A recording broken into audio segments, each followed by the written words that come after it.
Googly questions कहाँ आएंगे आपके पास? गूगली क्वेश्चंस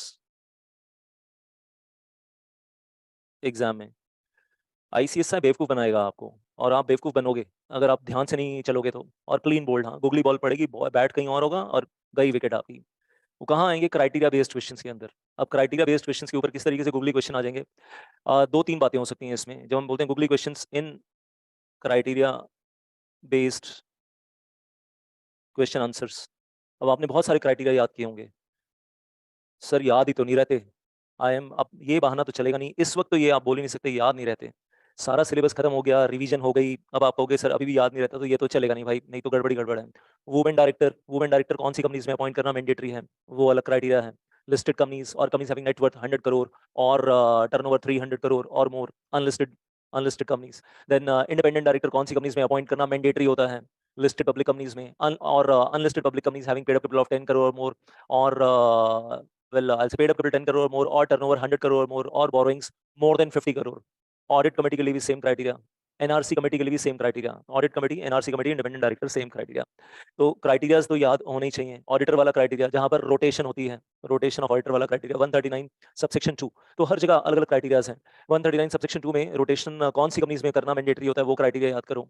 प्लस से ऑडिटर की बात हो रही है तो सेक्शन 141 में डिस्क्वालिफिकेशन ऑफ ऑडिटर में जो क्राइटेरियाज दिए हुए हैं कि रिलेटिव जो है वो मतलब एक व्यक्ति ऑडिटर बनना चाहता है कंपनी में, उसका रिलेटिव सेम कंपनी में 1 लाख रुपए तक के सिक्योरिटीज होल्ड कर सकता है, लेकिन होल्डिंग कंपनी में नहीं, सब्सी कंपनी में नहीं। तो वो क्राइटेरियाज, कितना लोन ले सकते हैं, कितनी गारंटी दे सकते हैं, तो वो क्राइटेरियाज तो याद करने पड़ेंगे यार, क्योंकि एग्जाम में आते हैं ना, 141 वाले क्राइटेरियाज भी आते हैं। सो वेल से तो कुल मिलाकर खैर कहानी ये है कि क्राइटेरिया बेस्ड पे 3-4 तरीके की प्रॉब्लम्स आईसीएसआई आपको फंसाएगा। आप कहाँ फंसाएगा? एक तो ये होगा कि ऐसा क्वेश्चन में होगा, इन the question the criteria will be given which has no connection with the actual criterias, legal criterias laid down by lawmaker. In question, criteria in the question paper, in the question, criteria is given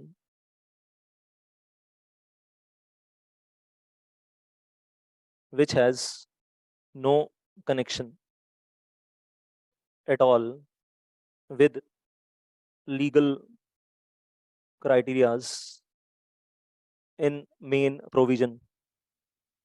तो आप कैसे करोगे भाई? एक चीज ये है, ऐसा कोई क्राइटेरिया पकड़ा देंगे। फॉर एग्जाम्पल वुमेन डायरेक्टर की बात कर रहे हैं और कह रहे हैं कि आपकी कंपनी की बोरोइंग्स हैं 500 करोड़, आपकी कंपनी की बोरोइंग्स है 1000 करोड़, बताओ वुमेन डायरेक्टर अपॉइंट करना मैंडेटरी है या नहीं है? कुछ नहीं बताया कि कंपनी लिस्टेड है, कंपनी अनलिस्टेड है, पब्लिक कंपनी है, प्राइवेट कंपनी है, कुछ बताया नहीं है। बोरोइंग कंपनी है 500 करोड़, आपकी कंपनी की बोरोइंग है 500 करोड़, बताओ कि वुमेन डायरेक्टर अपॉइंट करना मैंडेटरी है या मैंडेटरी नहीं है? ये क्वेश्चन आ रहा है। हाँ जी, तो कैसे आंसर करोगे? दूसरा है कि आपको ऐसा लग सकता है कि जो क्राइटेरिया हम पढ़ रहे हैं, ये क्राइटेरिया, अब बताना मुझे कैसे आंसर करोगे? हाँ जी। दूसरा है, सेकंड पॉइंट है कि आपको क्वेश्चन पेपर में कहाँ उलझा देंगे? आपको जो क्राइटेरिया दिया जाएगा वो आपको कुछ मिलता-जुलता लगेगा। वेल कि किसी पर्टिकुलर एक्जिस्टिंग क्राइटेरिया से, लीगल प्रोविजन से लिंक तो है यार इसका, कुछ तो लिंक है। लीगल प्रोविजन में क्राइटेरिया था पेड अप कैपिटल, आपको दे दिया नेट वर्थ, कंपनी की नेट वर्थ बता दिया आपको, या आपको वोटिंग परसेंटेज में बता दिया, आपको पेड अप कैपिटल की फॉर्म में नहीं बताया। So in question paper, in the question paper, the criteria is given, criteria is given which is having direct, नहीं कहूंगा indirect, कह लूंगा indirect linkage with the criteria is given by the linkage, indirect linkage with criteria given by lawmaker or by MCA, Ministry of Corporate Affairs, in the section or in the rules, चाहे वो section में हो चाहे वो rules में है। For example पुराने जमाने में एक था equity share with the differential voting right, आप इशू करोगे 2019 से पहले की बात है, up to maximum 26% paid up capital of the company, इससे ज्यादा इशू नहीं करोगे। अब वो क्राइटेरिया नहीं है, अब है कि the equity shares with the differential voting rights will have maximum 74% voting rights in the overall voting rights of the company. अब मैं आपसे सवाल पूछता हूँ, सवाल क्या पूछ रहा हूँ आपसे, ध्यान से सुनना can a company issue the equity shares with differential voting rights which are equal to 90% paid up share capital of the company? अब इसके ऊपर तो लॉ मेकर ने कोई क्राइटेरिया दिया नहीं है। Can the company issue equity shares with differential voting rights which are 90% of total paid up share capital of the company? अब आपका इसमें क्या बताना है? इफ आंसर में हम आपका दो प्रिजम्पशन पे चलेगा और दो आंसर दोगे आप, there will be two answers, there will be two answers. If the equity shares with the 90 equity shares with the differential voting right which are 90% of the total paid up share capital of the company are less than or equal to 74% voting rights in the company, then it is allowed. Then it is allowed. And if the voting right on such equity shares with the differential voting rights is more than 74% of the voting right of the company, then it is not allowed. तो आपको फंसाया कहाँ पर उन्होंने? बोला कि जी 90% paid up share capital के बराबर इशू करना चाहते हैं। ओ भाई वो क्राइटेरिया ही नहीं है, वो क्राइटेरिया है ही नहीं, क्राइटेरिया तो 74% वोटिंग राइट है। तो आपको आंसर दो पार्ट्स में देना पड़ेगा, प्रिज्यूम ए प्रिज्यूम बी, आंसर का पार्ट ए आंसर का पार्ट बी। और ऐसा बहुत होने वाला है आपके साथ, फंसना नहीं है। Getting that? समझ में आई बात? हाँ जी, गॉट दिस। हाँ जी मंजीत, आपने सही बताया कि अगर वो जैसे वुमेन डायरेक्टर वाला क्वेश्चन था कि 500 करोड़ की जी बोरोइंग है और कुछ बताया नहीं, तो उस केस में भी यही होगा। पहले हम जो लीगल क्राइटेरिया है वही लिखेंगे, वुमेन डायरेक्टर के केस में क्वेश्चन जब आएगा जो लीगल क्राइटेरिया है वही लिखेंगे, और उसके बाद ये बोलेंगे कि आपकी कंपनी की पेड अप 500 करोड़ है। The question is silent about the net worth, the question is silent about the turnover, and the question is silent whether the company is a listed company or unlisted company. So if this company, if the company in the given case जो भी company का नाम होगा, Radhe Shyam limited या जो भी company का नाम होगा, if this company XYZ Limited falls in any one of the criteria laid down by the rules, then the company has to appoint the woman director, comma, otherwise there is no need to appoint the woman director। ऐसे ही लिखेंगे। बिल्कुल सही बात है, बिल्कुल। तो ये एक चीज हो गई। दूसरा भी आपको समझ में आ गया कि भाई एक तो है कि क्वेश्चन पेपर में क्राइटेरिया ऐसा दिया है जिसका there is no connection with the legal criterias in the main provision और इन द सेक्शन और इन द रूल्स।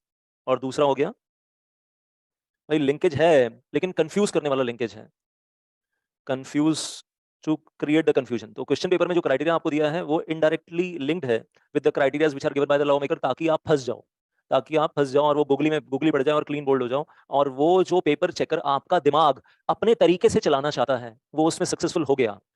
अगर वो उसमें सक्सेसफुल हो गया जी, वोटिंग राइट की जगह हमने पेड अप कैपिटल पे घुमा दिया, equity share with differential voting right, या किसी और चीज को किसी और तरीके से घुमा दिया, अगर वो उसमें सक्सेसफुल हो गया तो आपके 0 आउट ऑफ 5 और आप उसके तरीके से चल पड़े। आपको अपने जो क्राइटेरियाज आपने याद किए हैं उस पर स्टिक करना है, और आंसर में पहले आपको अपने वो क्राइटेरियाज लिखने हैं जो सेक्शन में है, जो रूल में है। बाद में आना है कि भाई पेपर सेटर क्या बकवास कर रहा है, क्या बकवास कर रहा है, मतलब आप जो क्राइटेरिया दे रहे हो वो तो लॉ मेकर ने लिखा ही नहीं है, आप हमें कंफ्यूज कर रहे हो, लेकिन हम कंफ्यूज होंगे नहीं। समझ में आ गई बात? Getting that? So this is something well. तो इस केस में भी आंसर में आप वही प्रिजम्पशन पे चलोगे। तो आंसर में आप दो प्रिजम्पशंस लेकर चलोगे, क्राइटेरिया फुलफिल हो रहा है और क्राइटेरिया फुलफिल नहीं हो रहा है। दो प्रिजम्पशंस पे चलो।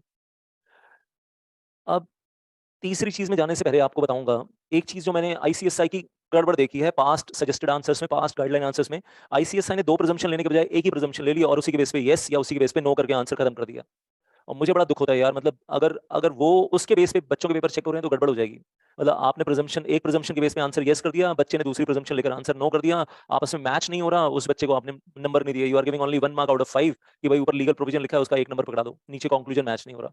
तो मैं कहूंगा हमेशा दो प्रिजम्पशन लेकर दो आंसर लिखना, हमेशा, ताकि जो पेपर चेक, अगर मान लो आईसीएसआई दो प्रिजम्पशन लेकर दो आंसर लिख रहा है अपने गाइडलाइन आंसर्स में, अपने सजेस्टेड आंसर में, तो आप मैच कर रहे हो। और अगर आईसीएसआई ने अपने गाइडलाइन आंसर में सिंगल प्रिजम्पशन के ऊपर सिंगल आंसर लिखा है, वेल यस लिखा है या नो लिखा है व्हाटएवर, तो कम से कम आप दो प्रिजम्पशंस लेकर जब दो आंसर लिख रहे हो तो आईसीएसआई के एक आंसर को तो आपने मैच कर लिया ना। अरे भाई आपका क्वेश्चन साइलेंट है, हम क्या करें?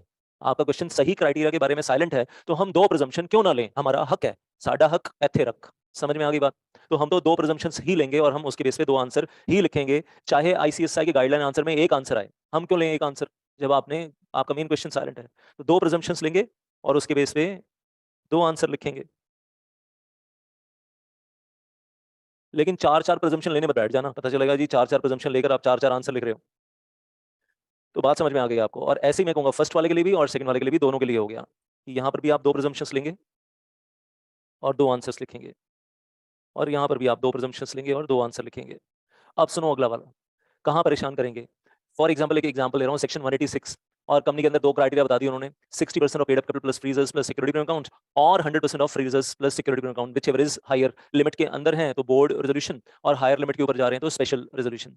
एग्जाम में इन्फॉर्मेशन या तो आपको दोनों क्राइटेरिया के बारे में नहीं दी, और कह रहे हैं जी कंपनी ये लोन कर रही है, ये कंपनी फ्रेश लोन देना चाहती है to the other body corporate, बताओ जी लीगल रिक्वायरमेंट्स क्या हैं। तो पहले तो लीगल प्रोविजन ही लिखेंगे और फिर साथ में कंक्लूजन में 3 कंक्लूजन या 2 कंक्लूजन बना देंगे। अगर हायर लिमिट के नीचे है तो only unanimous board resolution, higher limit jump हो रही है तो unanimous board resolution plus special resolution under section 186। Section 186 का बेस बनाकर चल रहा हूँ। एग्जाम में आपको क्वेश्चन पेपर में दोनों में से एक क्राइटेरिया की इन्फॉर्मेशन दी है और एक क्राइटेरिया की इन्फॉर्मेशन नहीं दी है, तो और आपको ये बता दिया कि हम फ्रेश ट्रांजेक्शन इतनी करना चाहते हैं, फिर आपको आंसर में 2 प्रिजम्पशन लेनी पड़ेगी। तो ये सेक्शन 186 के साथ हो चुका है एग्जाम में कि 2 में से एक क्राइटेरिया की इन्फॉर्मेशन देते हैं, एक क्राइटेरिया की इन्फॉर्मेशन गायब कर देते हैं। तो आपको ये चीज क्लियर कट बतानी पड़ेगी एग्जाम में, since the question is silent about the second criteria, therefore we are taking 2 presumptions कि हम हायर लिमिट के अंदर हैं तो ये होगा यूनानिमस बोर्ड रेजोल्यूशन, और अगर हम जो ट्रांजेक्शन करने जा रहे हैं वो हायर लिमिट के ऊपर है तो unanimous board resolution plus special resolution दोनों चाहिए। Getting this? बार बार आते हैं इस टाइप के क्वेश्चंस। तो एग्जाम में इन क्वेश्चन पेपर क्या करेंगे, इन the question paper only 1 out of 2 relevant criterias are given। और मैंने पिछले दिनों में जब रिवीजन सीरीज करवाई मैंने 7 क्वेश्चंस करवाए थे इसी टाइप के 186 के, जिसमें मैथमेटिकल क्वेश्चंस थे, जिसमें न्यूमेरिकल क्वेश्चंस थे। I did 7 questions in my series पिछले दिनों में, आई होप कि आपने वो किया होगा। मैंने बेस क्राइटेरिया भी पूरा करवाया था और बेस क्राइटेरिया पूरा समझाने के बाद मैंने उसके बेस पे 7 एग्जाम क्वेश्चन आंसर्स भी करवाए थे। तो अगर 7 पास्ट एग्जामिनेशन क्वेश्चन आंसर कहना चाहिए, I did that well in the revision series. तो उसमें ऐसा होता है कभी कभी दोनों क्राइटेरिया दे देते हैं, 100% वाला भी बताया, 60% वाला भी बताया, फुल इन्फॉर्मेशन दे दी और मतलब ईजी हो जाता है, आसान हो जाता है आंसर लिखना। और कभी कभी ऐसा होता है कि आंसर में गड़बड़ कर देते हैं, तो मतलब क्वेश्चन में गड़बड़ कर देते हैं, 2 में से एक क्राइटेरिया दिया और एक नहीं दिया। Only one out of 2 relevant criterias are given and question is silent about the second criteria. तो फिर से आपको क्या करना है, प्रिजम्पशन के बेस पे ही चलना है और 2 प्रिजम्पशंस लेकर 2 आंसर लिखने हैं।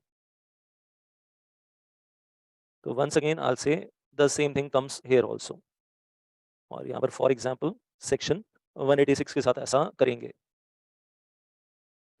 तो क्राइटेरियाज याद करना एक वो चैलेंज है ही है, क्योंकि क्राइटेरियाज बहुत सारे हैं याद करने के लिए। और दूसरा चैलेंज क्या है कि एग्जाम में जब वो इस तरीके के गूगली क्वेश्चंस आते हैं तो उसको कैसे हैंडल करना है और प्रिजम्पशन के ऊपर कैसे चलना है। लेकिन इन सब केसेस में प्रिजम्पशन तो आप बाद में लोगे। First write the legal criteria given by the law maker, उसके बाद then you go for presumption. तो आंसर के अंदर पहला काम तो आप क्या करोगे, first write the correct legal criteria and then take 2 presumptions.